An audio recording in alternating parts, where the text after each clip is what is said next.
Hiya, welcome to my plot. Come on in, make yourself comfy because today we're going to do a tour around. We'll have a wee nosy together and see what's working and what isn't. Now, my last video was a little bit more focused on what wasn't working, but I have news. I have great news and I'm really excited to show you everything that's just taken off. I can't believe it. And look at this, talking about taking off. My Jerusalem artichokes, I can almost say that, very kindly sent to me by Terry King of the Garden on a Budget. Terry, is that right? I'll put your link. Everybody knows who you are, but I'll put your name up anyway. So thank you. They're doing fantastic. And my rhubarb. I love my rhubarb.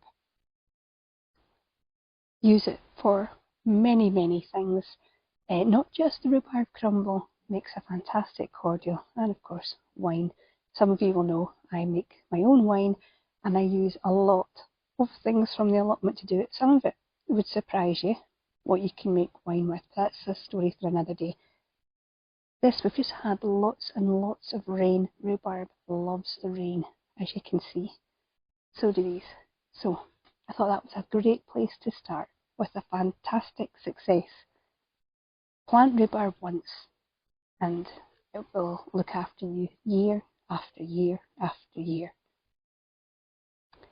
So where next? Will we stick with fruit? I think we will. So sticking with the fruit, my strawberry patch, my main one, I did cover in cardboard and sheep fleece because I was plagued with weeds, and you will notice there's a few dandelions popping up and a few thistles, but what I was really more concerned with was this, the sheep sorrel, or spreading sorrel, depending on what you call it, and I'm still getting some of it, but it's really having to work a lot harder. I'm finding it's pushing and pushing to come up for daylight, which is great because it means I can see it and pull it out and get rid of it. So does sheep fleece stop all the weeds? No, but it really slows down. The main one that I was worried about. Yes, I've got thistles and dandelions. I will get to them. That's not really so much of a problem. But apart from strawberries, now if you're harvesting, let's try that again. If you're harvesting your strawberries already, well done. Because up here in the northeast of Scotland, ours are just starting to come. So yes, the plants have strawberries, but they're not ready for eating. Which brings me on to my blueberries. This is my older blueberry bush, and if I can show you just here, there's a few coming. It's not too bad. Some years it doesn't give much at all. Some years it does pretty well. I'm not sure about the pruning, so if you've got a few tips to give me to make this little one a bit more productive, feel free to let me know. This is the other one. It has a younger bush and I always get more from it. The problem is the neighbour's raspberries are also growing up through the middle of it, which I can't pull out because there's raspberries on it and the bees love it. So at the moment it's staying. Look at all these fruits though. Oh, wow. Actually, that's a lot for one plant. We are going to have a feast. Moving over. That's my red currant bush. I don't have white currants yet. I would really like to get white currants. I don't have them. Can someone tell me, is this a serious issue that I need to worry about? I don't like the look of it. It doesn't seem to stop the production of fruit though. It looks like there's not much, but when you go underneath, I don't know if you can see in there, they're all the way through actually. There's currants coming everywhere. Yeah, red currants coming everywhere. We usually get a ton from this one. I'll stand up at the top so you get a bit more of a view about what I'm talking about. That's my fruit corner. This bay here, I have tried many different things to grow in here to see what will work. So far, the only thing that has survived is the broad beans. Everything else gets eaten. And this side, my apple tree does have a lot of apples on it.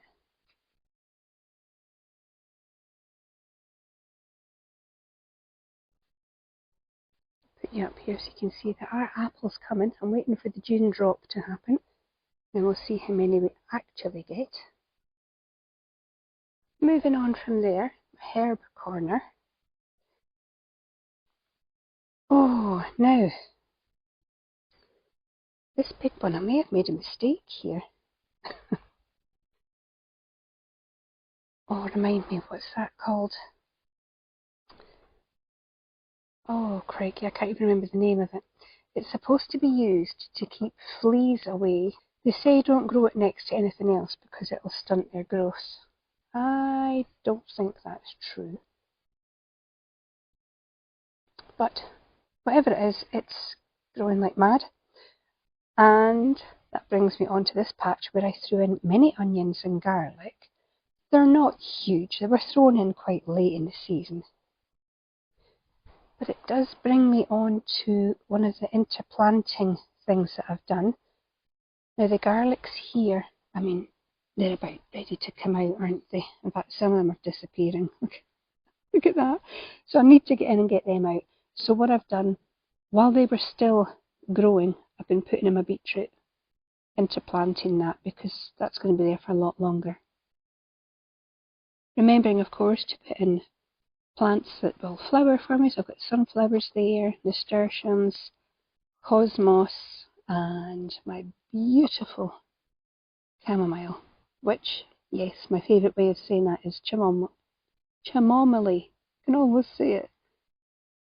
But I love it. I love the smell, I love the look of it.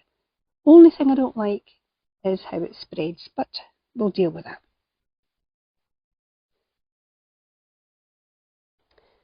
You might be wondering, what on earth has she done to her sweet corn? Well, I had 5 plants that survived, put them out, and it's been pretty chilly ever since. I never do well with sweet corn, but I thought I'll use up the last of my seeds, put a sunflower beside them, and we'll see what happens. Bearing in mind, and this is the bit you need to bear in mind, up here where I am, I'm usually about a month behind the rest of you because our climate is colder, it's usually wetter, windier, so things take a bit of a battering and we don't always get the successes that you will, but I've planted them out, we'll see what happens. And I've just noticed on my chamomile, the ladybirds have arrived. Check that out. The ladybirds have arrived. The bugs don't stand a chance. Welcome, little friend. I was going to do my best to Scarface impression, but I don't think I'll bother.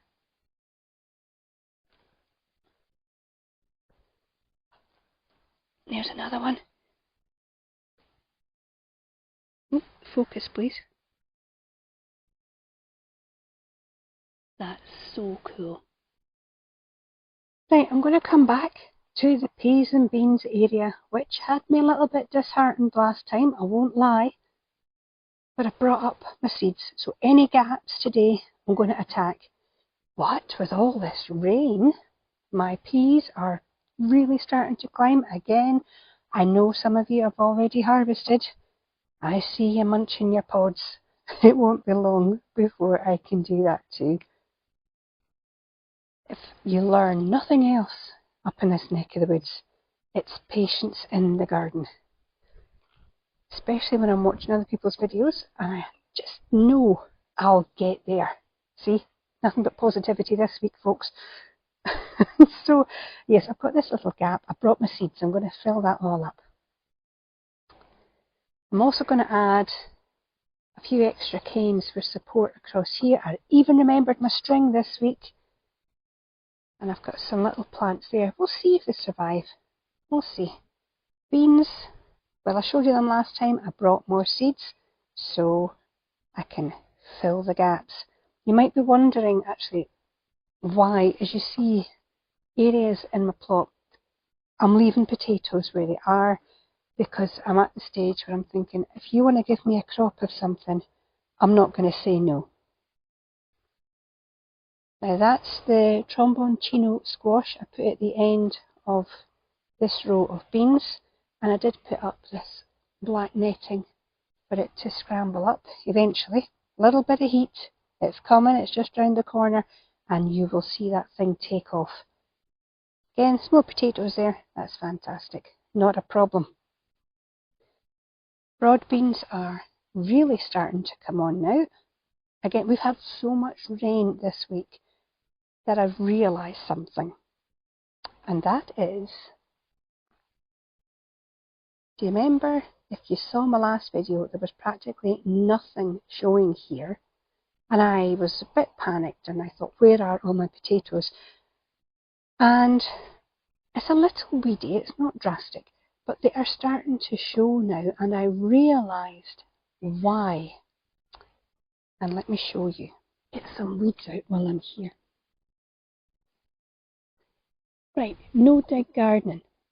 What we're always told, best practice, is you put down cardboard, then put down whatever you want to grow in, be it compost or in this case ancient wood chip, and then plant into it, which is what I did.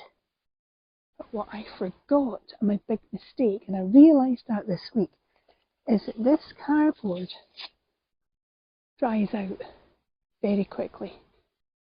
And I think what has happened is, even though I was watering, the cardboard let the whole area dry out much, much quicker than it should have. So the potatoes haven't been able to push their way through. You know, the leaves, they just haven't been able to get through the dry cardboard. So, until they come up, I need to water more than I would normally. So this stuff, as you can see, it's not great. It's still a wee bit tough. I need this to be softer to help the potatoes push through. And that's why they're showing up now. We've had a hell of a lot of rain, and I wasn't watering enough. Problem solved. Now I know. So if you are using cardboard, if you're doing the no dig and you use cardboard and you put your stuff down and you, like me, were thinking, where's all my stuff? Maybe it's just needing more water. Because now they're starting to show through. Right, next. I just want to point out this poppy. It's the first one that's kind of opened. Now, can we open you up a wee bit so they can actually see you in your full glory? Oh, it was really windy yesterday. Doing its best. There's some more just waiting to open. I don't keep all the poppies because, as you know, they will take over. Yes, the crows agree, but I keep a couple. Now, I want to show you this area, but I want to stand over here to show you, because this is what I see when I first walk in. You can ignore these things, because that's what I've brought up with me today, so you can ignore them. If I do that, oh crap almighty, I've got a slug stuck to me. Is it? Oh, yuck. Anyway, so I'll try that again. Ignore that part, slug free, and this is what I see when I walk in, and my heart just goes, onions! Can you see the onions? The growth is just mind-blowing. Now, I have to confess, I don't do my onions from seed. I've tried it many times. It just does not work for me.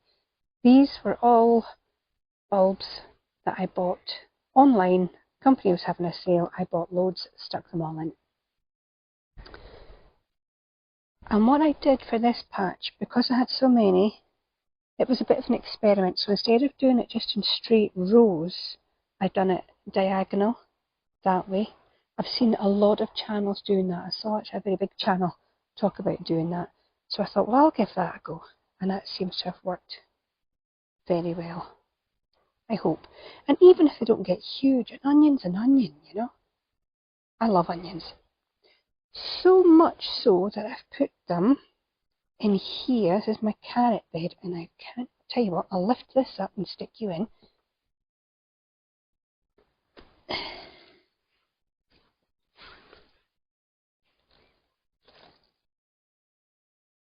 Check that out. Can you see? Carrots are really coming up. I know there's onions in the way. Hold on. The onions are doing a bit too well. Now, let me bring you out of there. I'm just going to peg that back down. I've put all my seed in, and in case you missed the video where I talked about this, what I've been doing is putting, I don't know if you can see that, lemon balm leaves in pretty much any time I open the netting or lift the netting. I put lemon balm leaves around it. I've got plenty. My theory is the smell of lemon balm is so much stronger and different from either onions or carrots that the carrot fly will not stand a chance. I won't know if it's worked or not until I start harvesting, so I will let you know.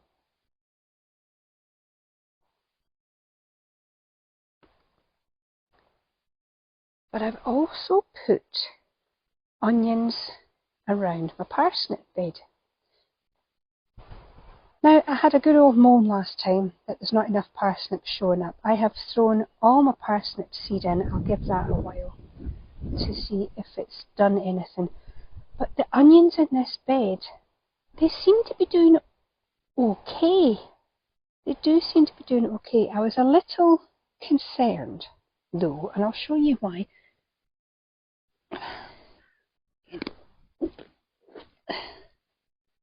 Let's lift up one bit.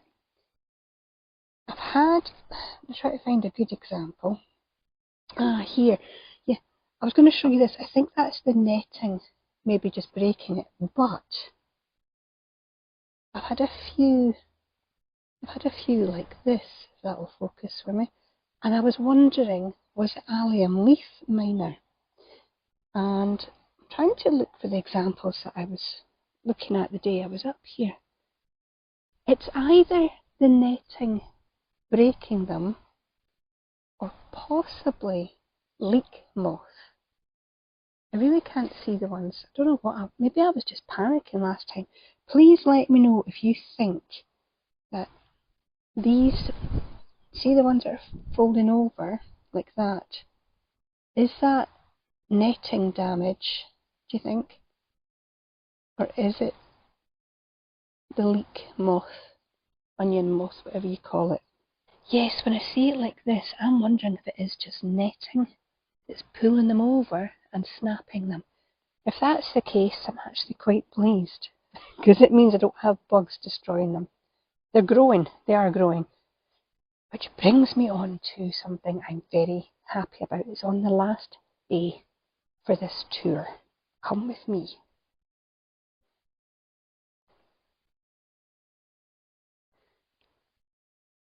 At first glance, it's hard to tell what's going on over here, I'll grant you. But apart from the borage, which is quite happily self-seeding, and I've taken out a lot, but they're still here. I'm leaving quite a few. I've got potatoes sprouting up, and again I'm leaving them because they're so much further ahead than the other ones. Even though there's cardboard in here, these plants, because they've been here for a while, are obviously stronger and can push their way up through the cardboard. All that's a by the by. Now Marvin the Marrow died, so I replaced him with, I think that's a butternut squash. It's a bit of a faded label. I'm pretty sure that's butternut squash. That is doing really well. I am so happy with my little cloche design. Again, if you haven't seen that, that's just one of your big bottles of water, a hole in each corner, and then these big U hooks, any kind of peg you can get, pegs it down great. Like I say, we get a lot of wind here, so that's why I've done that. And hopefully to stop snails and things from eating it. Now, there's a couple that aren't doing so well, but I have noticed there's more have survived this last planting than the last time, when they were just spoiled for choice and munched everything. So my theory of plant out as much as I can and something will survive does seem to be working.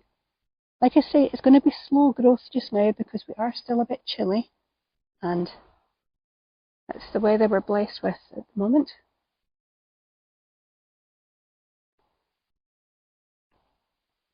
But once we get a bit of sun, these will all take off.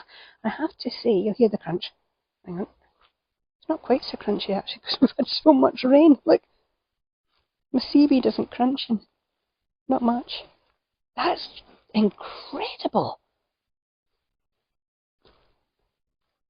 Sorry, I'm absolutely gobsmacked. We've had so much rain.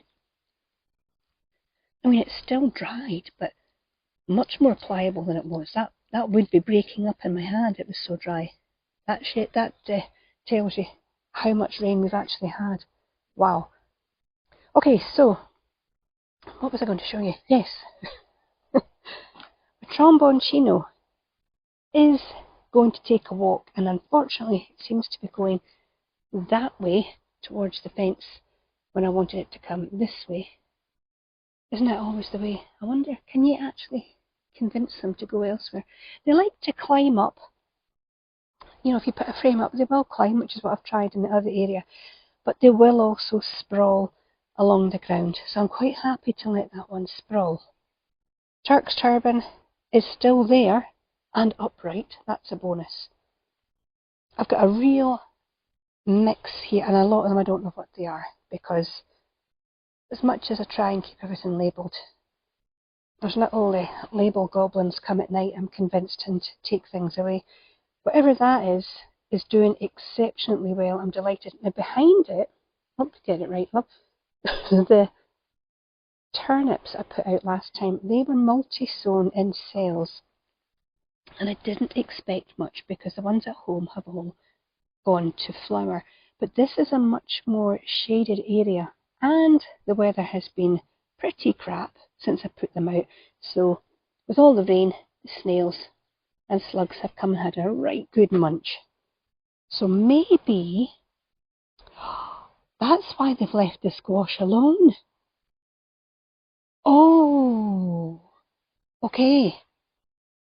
If you want your squash to survive, plant out something that is much more tasty, like turnips, and use them as your sacrificial plants. I'm not that keen on turnips actually, so they can have them, as long as it keeps the other things free of pest damage. So that's oh, I'm so chuffed. There you go. Right, we've learned something today. If you want your squash to keep growing, plant a turnip next to it, and it seems to be that these little pests that we can't stand will go for the turnip. Leave your squash alone. And I really, honestly, I think that's what's happened, because even the little ones are still here. I've lost 2, I think. I can see 2, maybe 3. And I put out quite a lot. And like I say, I'm putting more out. But with all the rain and everything I'm seeing, to prove that we've had, yeah, there are things coming in to eat stuff. Well, one ripe strawberry and the bugger ate it. It's not the end of the world. But yeah, I think that's why they're surviving, because there's something much more tasty for them to come and get. Well, I am tickled pink with that. That is an absolute bonus find. And like I say, once we get a bit of heat, this whole area will be covered in leaves and fruits. And I say fruits, I hope you know what I mean. It's you know, the pumpkin, all the squashes, all the stuff that will be coming. That's what I mean when I say fruits. I haven't planted up the polytunnel yet. I'll just show you quickly. I did. I have tried twice. Oh my goodness. It's a bit messy in here. It's a bit of a doom thing. Let me try and lighten this a bit. Ah, there we go. We can see. It's a bit doomy in here. And again, next door's raspberries keep coming in. Even though I've covered outside, I've smothered it. And they are coming in thick and fast. So I need to deal with that. But I did have my brassicas planted out here.